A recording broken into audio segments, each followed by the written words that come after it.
An outlander, huh?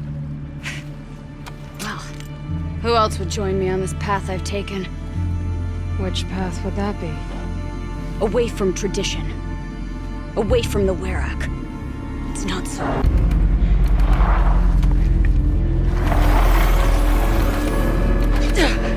Damn.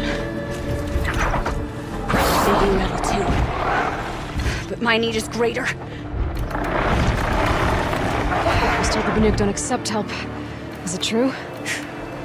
They don't. I do.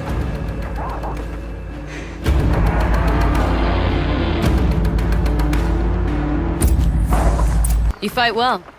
I am a Kree. Thank you. I'm Aloy. I heard the White Teeth were missing 2 hunters. You look like you could leave if you wanted to, so... I stayed because of the other. Mylen. She snapped her leg descending the ice. I bided my time keeping vigil, but now she must return to the Werak before they leave. Is joining the White Teeth so important to you? It's one of the great Weraks of Ban-Or. Not so many great ones left now. I would go where Mylen went. I was her shadow on the snow, and she was mine. To be a runner with the White Teeth was everything to her. You know this Mylan well. Since our knees were always skinned. All my life. In a test to prove that we only need ourselves. That was my weakness. Sounds like she was lucky for your weakness. That's not the way she sees it. Mylan won't let you help her, will she? Because of the rules of this test. You're quick as a rockfall. No, just used to being told what's forbidden to me. She won't allow it. Won't take the medicinal plants I found or the food. Only what she can scrape up on hands and knees.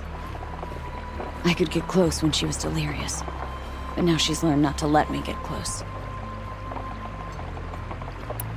What's this ordeal supposed to prove? That we have the strength of our ancestors. That we can survive as they did. When they came in search of a homeland, some were trapped against this glacier by a snowstorm. 4 days, 4 nights. After the storm cleared, the survivors sighted a tallneck, which led them up into Ban-Or. Well, that's the story I learned anyway. So let's get her back to the Werak. All right. I've made a splint for her leg. Medicine for the pain, but I should warn you, she won't take them willingly. The law of survival... Tribal law shouldn't keep us apart from the ones we care for. Even if she cares more for the law. There. She's passed out again. Between us, we can fight the machines off before they reach her. Another tradition broken. Take it from me. It gets easier the more you do it.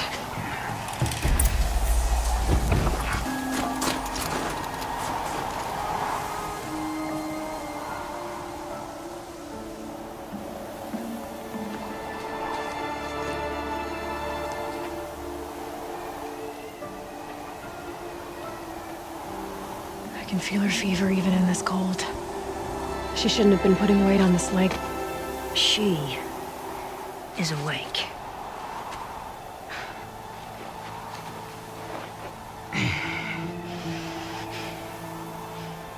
Miss Outlander. You brought her here, Ikri? You think I went to the Nora homelands to find a spear to drive between us? I told you. The ordeal is mine, and mine alone. I will survive! Which would you rather keep, Mylen? Your leg or your pride? Because I think you're gonna have to choose. Finish it.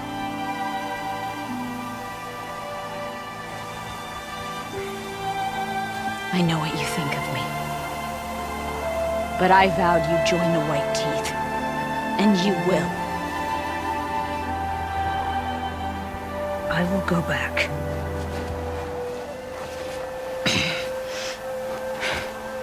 Alone.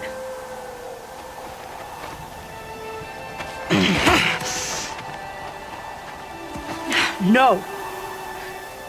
Let me do this. Please. Let her. Mylen, I hope you can forgive me someday.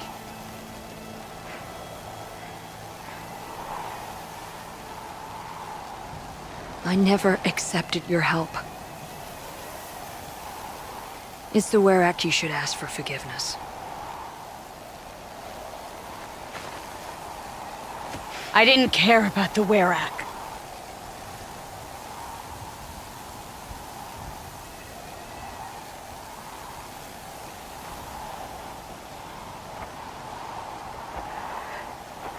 She'll understand. You saved her life. You don't know the Banuk very well, Aloy. We have so many ways to express a grudge, and only one to accept an apology.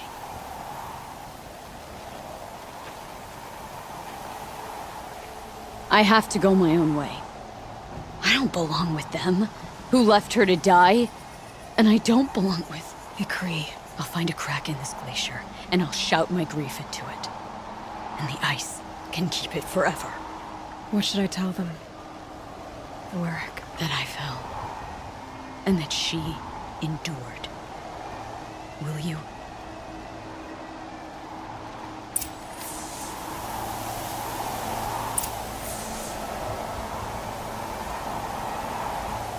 The White Teeth's test did change something in me. In us both. Mylen has returned. I expect you have something to say about this. I do. Then convince me what an Outlander's word is worth.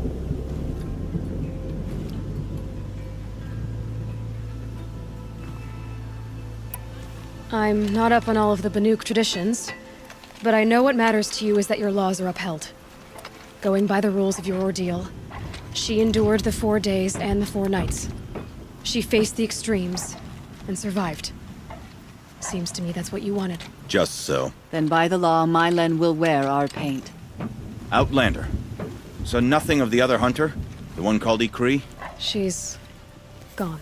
She sounded brave. Her name will always be in my song.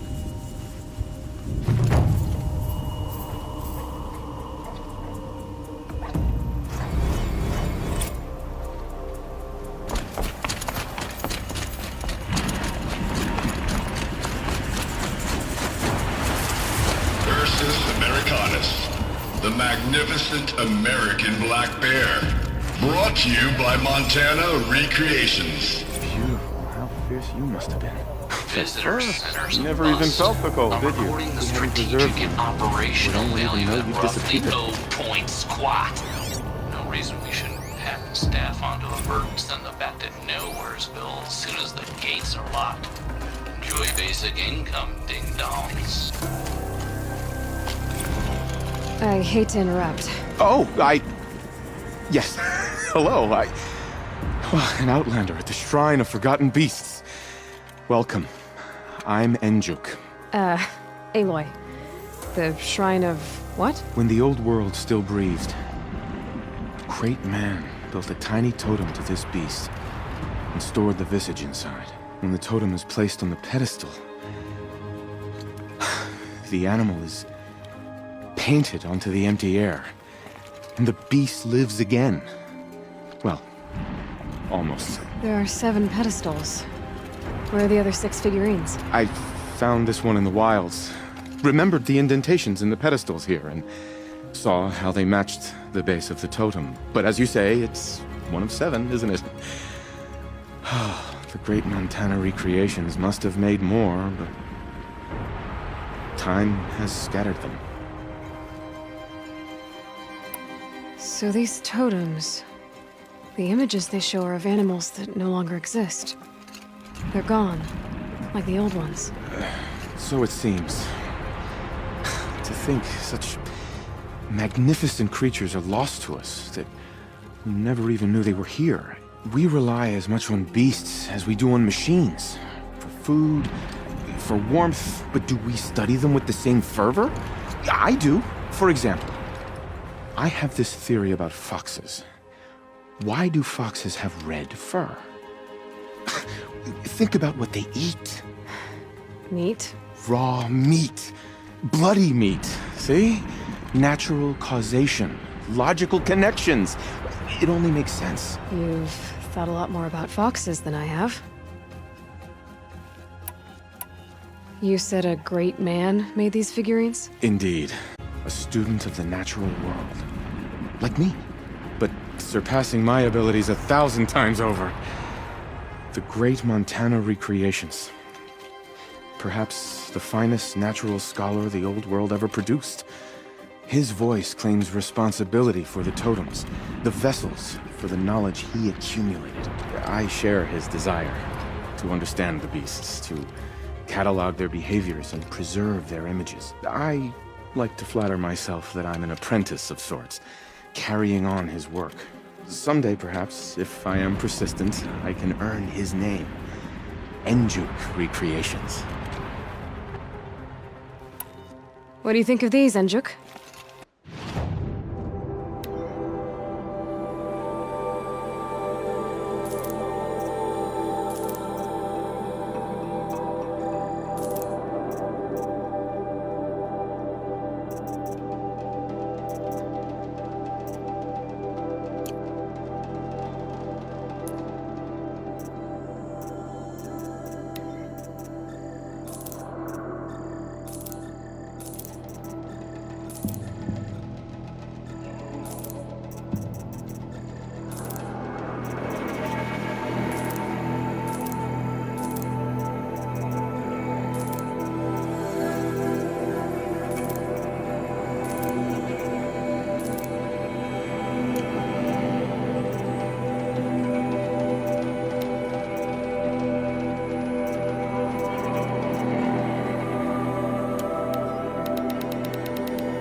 Cut may have forgotten you little ones, but I will not.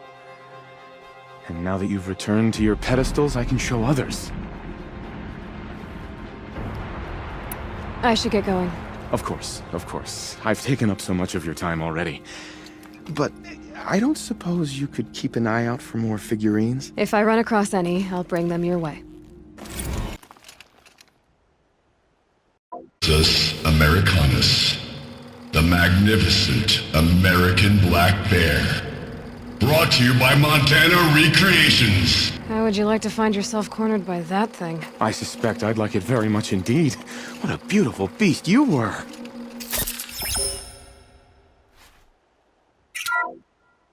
Puma Concolor, the fearsome cougar. Brought to you by Montana Recreations. Its coat is sand-colored. Could it have been a burrowing animal? Perhaps those teeth were only used for digging.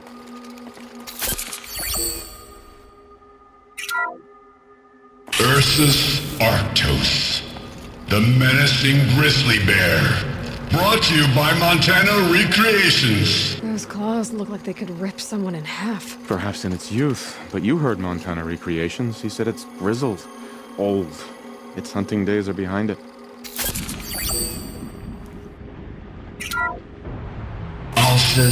Alsus, the noble moose.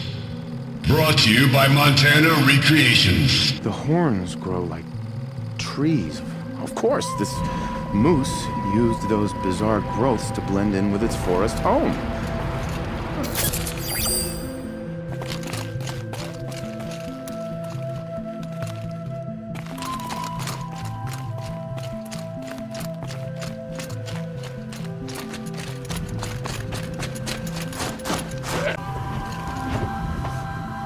My people have been telling tales of your accomplishments. Seems you have taken a special interest in our stretch of snow, Outlander. Yes. And apparently this is the only way I'll get to see all of it. Is this a challenge? For the Warwick. You?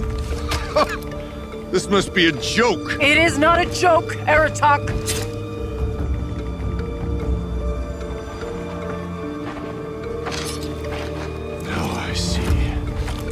The Outlander's your pawn. And with you backing her claim, I have no choice but to accept. I expected better of you, sister. Drum, brother. Brother and sister? This is a little more complicated than I thought. No, it's simple.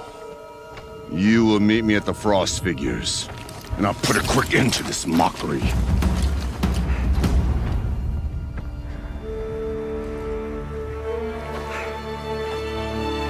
I suppose I owe you an explanation.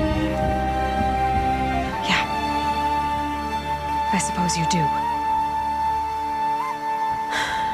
So why didn't you tell me that you and Aratak are siblings? I thought I wouldn't have to. I'm surprised Aratak brought it up in front of a stranger. He must be very angry. I'm not always the best judge of People. I prefer the company of spirits. They're simply my own. I didn't want you to think of our pilgrimage as some sort of family squabble. It's much more important than that. It's bold, I'll give you that. Going after your own brother. He gave me no choice. He thinks I'm a child to be shoved to the back of the hunt. He would forbid me from my destiny. And yet,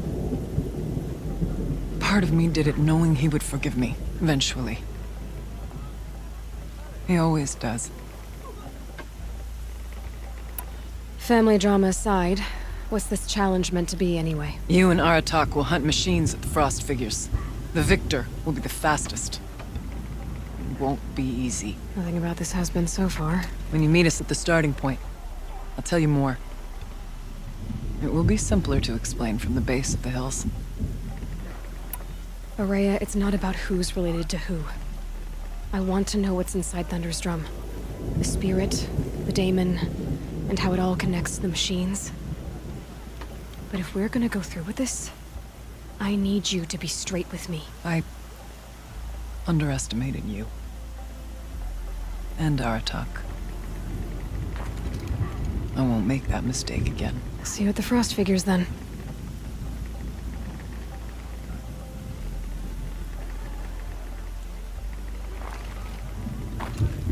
So, off to risk my life in order to take charge of a Banuk hunting band. Just what I always wanted. Frost Figures, here I come. I think the conclave banished him. What can I do for you, Bergrand? Mourn my poor departed luck. I finally met some Banuk keen to... Then, they up and vanished. 3 Banuk hunters rolled in a few days ago. No provisions, junk equipment, no idea how to strip a machine for parts. Asked me to outfit them for a long trip. And you know me, Aloy. I'm sentimental. So I did it on credit. And they haven't paid. Well, they tried. Just look what they did to this Thunderjaw heart. But that was ages ago, and I'm starting to worry about them. Tell me, Bergrand, are you worried about their well-being or your purse strings? A man can worry about two things. Uh-huh. What kind of deal was this, really? Just what I said. I was nothing but generous, Aloy. After they dropped this ruined heart at my feet, I even gave them another chance.